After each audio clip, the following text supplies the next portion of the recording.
1. Voici l'ancienne technique de couture cachée de CADA.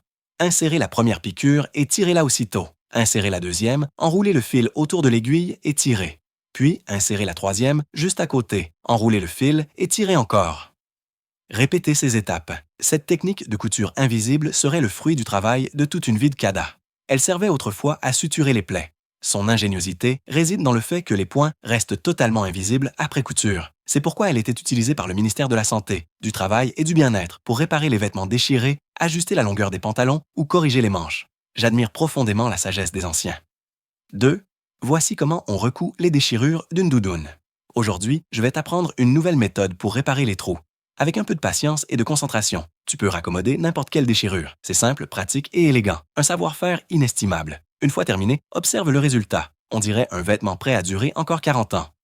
3. Si les manches de ton sweat sont trop longues, inutile de couper. Cette méthode est très pratique. Il suffit de coudre à la longueur souhaitée. Cela fonctionne pour n'importe quel type de manche.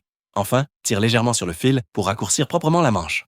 4. Si ton col est trop grand, coude de cette manière, monte puis redescends, en continuant jusqu'à la taille désirée. Un léger tirage du fil donnera un joli effet tressé, simple et élégant. 5. Coupe un petit morceau d'une chaussette bon marché et coude-le au bout des manches d'un pull avec cette technique d'aiguille cachée. Ainsi, tu pourras porter ton pull encore 3 à 5 ans de plus. Et si ton pantalon neuf est effiloché, passe l'aiguille dans les fils abîmés, en alternant à gauche et à droite comme montré dans la vidéo, jusqu'à la fin. Tire doucement sur le fil et termine en recousant avec le fil d'origine. Le résultat? Comme neuf. Compris?